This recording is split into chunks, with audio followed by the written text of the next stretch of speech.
You already knew you shouldn't have bought it, and you bought it anyway. Not because you're irresponsible, not because you're bad with money, but because something deeper than logic made that decision before your conscious mind even had a chance to argue. And here's what nobody tells you. That feeling you get right before you spend, that little rush, that just this once justification, that's not a personality flaw. That's a psychological mechanism so deeply embedded in how your brain operates that most people will go their entire lives without ever identifying it, let alone breaking free from it. You've probably told yourself 100 times, this month, I'm saving. This month is different. And then watched that promise quietly dissolve somewhere between a notification on your phone and a checkout screen. So the real question isn't whether you're trying hard enough. The real question is, what if trying harder was never actually the solution? Because what's actually running your spending behavior isn't discipline or willpower. It's something running underneath all of that. And once you see it, you genuinely cannot unsee it. Here's something that will probably bother you a little. Most of the financial decisions you think you're making consciously, you're not actually making consciously at all. Studies in behavioral economics have shown that the majority of spending decisions happen in a fraction of a second, driven by emotional cues, environmental triggers, and deeply conditioned patterns. And then only after the decision is essentially already made, your brain constructs a logical reason to justify it. So that voice in your head that says, I deserved it, or it was on sale anyway, or I'll just make up for it next month, that's not reasoning. That's your brain doing cleanup work after the fact. And the terrifying part is that it feels exactly like reasoning. It feels like you weighed the options, considered the consequences, and made a rational call. But you didn't. Something else did. Think about the last time you opened an app just to browse, no intention to buy, and somehow ended up at a checkout screen. Almost like you blinked and it happened. That wasn't a lack of willpower. That was a system working exactly as it was designed to work, inside an environment engineered specifically to move you from intention to purchase before your logical brain could intervene. But here's where it gets even more unsettling. Because that system didn't start with your phone. It didn't start with social media or one-click checkout or same-day delivery. It started much, much earlier than that. It started in your childhood. And most people never even think to look there. Your brain has a reward system that was never built for the modern financial world, and that mismatch is quietly destroying your ability to save.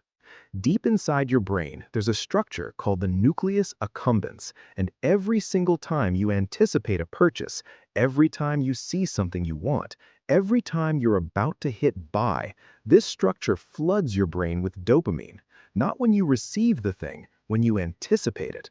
That distinction matters more than most people realize because it means the neurological reward is front-loaded. You feel the pleasure before the transaction is even complete, which means by the time the money is gone, your brain has already moved on, already scanning for the next hit. And this is why the post-purchase guilt feels so disconnected from the act of spending itself, because neurologically, they barely feel like the same event. But here's the part that really reframes everything. Dopamine isn't just triggered by things you want, it's triggered by novelty, by uncertainty, by the possibility of a reward, which is exactly why scrolling feels so addictive, why limited time deals create a physical sense of urgency in your chest, why even window shopping can feel like a form of relief. Your brain is not malfunctioning, it is doing precisely what it evolved to do: seek, pursue, and acquire. The problem is, it evolved for a world of scarcity, and it's now running loose in a world of infinite, frictionless consumption. And somewhere along the way, spending stopped being about things you needed and started being about something else entirely, something that has nothing to do with money at all.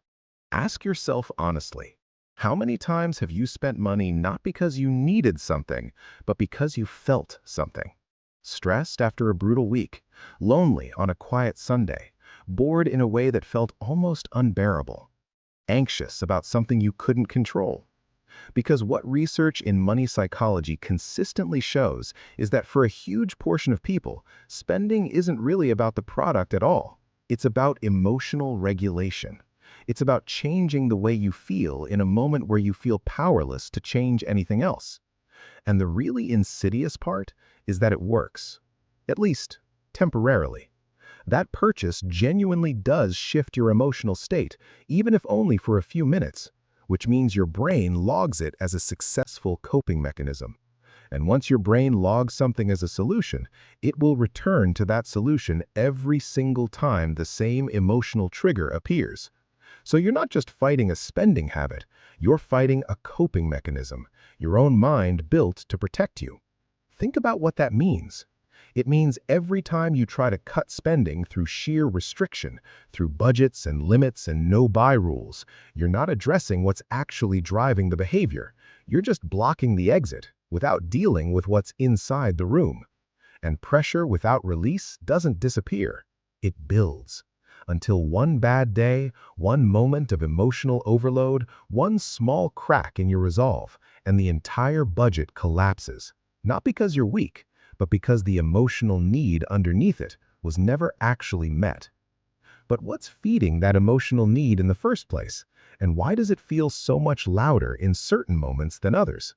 That leads to something most people in this conversation have never once considered about themselves. What if the reason you can't stop spending isn't just psychological? What if part of it is architectural? Meaning the entire environment you move through every single day has been deliberately constructed to make saving feel unnatural and spending feel inevitable. Because behind every app interface, every retail layout, every pricing strategy, every notification that arrives at exactly the right moment, there are teams of behavioral scientists, psychologists, and data analysts whose entire job is to understand your mental triggers better than you understand them yourself, and then use that knowledge to move you toward a transaction. The free shipping over $50 threshold that makes you add something you didn't need just to qualify. The subscription that's incredibly easy to start and deliberately confusing to cancel. The price that ends in 0.99 because decades of consumer psychology research proved it feels categorically cheaper, even though the difference is a single penny. The countdown timer that doesn't actually expire. None of these are accidents. None of these are conveniences. They are friction reducers, carefully engineered to shorten the distance between impulse and purchase, to make the logical part of your brain feel like it's participating in a decision that was already being steered long before you arrived. And here's the thing that should genuinely unsettle you. These systems are not static. They are learning.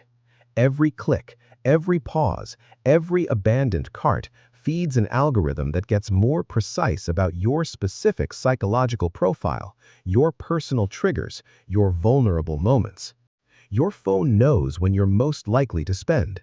It knows what emotional state makes you most susceptible, and it is not neutral about that information. So when you blame yourself for overspending, you are accepting full personal responsibility for losing a battle you were never told you were fighting against an opponent you never fully saw. But even knowing all of this, the neuroscience, the emotional wiring, the engineered environment, there's still one layer underneath all of it that most people never reach. And it's probably the most important one. This is the part where it stops being about brain chemistry and corporate manipulation and becomes about something much more personal. Because underneath all the triggers and systems and emotional coping, there is usually a story, a belief, something you absorbed about money, about yourself, about what security means and what you deserve long before you ever had a bank account or a credit card or a bill with your name on it. Think about how money was talked about or not talked about in the house you grew up in. Think about whether spending felt like celebration or escape or normalcy. Think about whether saving was ever modeled as something that felt safe and achievable, or whether it always felt like deprivation, like going without, like punishment dressed up as discipline. Because the relationship most people have with money as adults is not a product of their income or their financial literacy. It's a direct reflection of the emotional imprint money left on them before they were old enough to question it. And that imprint shapes everything. The guilt after a purchase, the anxiety when an account balance drops, the strange compulsion to spend a windfall almost as fast as it arrives, as if holding on to money feels somehow dangerous or undeserved.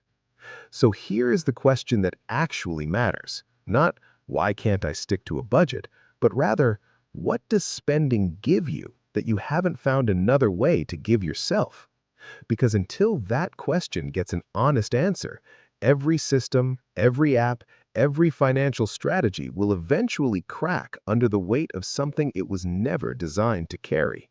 So here's where most videos would hand you a 5-step plan and send you on your way, but that would actually contradict everything you just learned, because if the problem were that simple, you would have solved it already.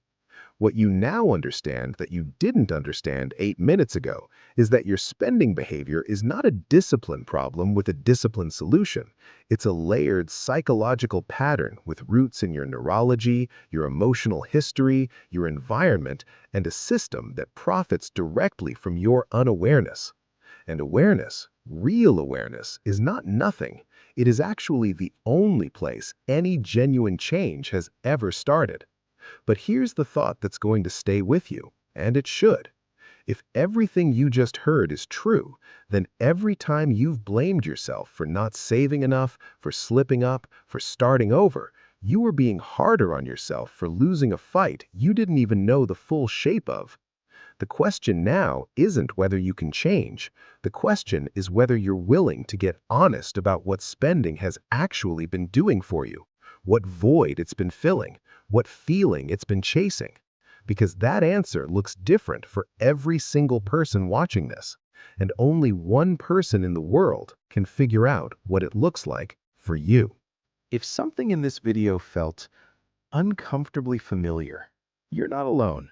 This channel exists for exactly that feeling, the moment of recognition, the quiet realization that the story you've been telling yourself about money might not be the whole story. Every week, we go deeper. New patterns, new psychology, new ways of understanding why you do what you do and what to do instead. If that's the conversation you've been looking for, subscribe and leave a comment below telling me which part of this video hit the hardest. I read every single one.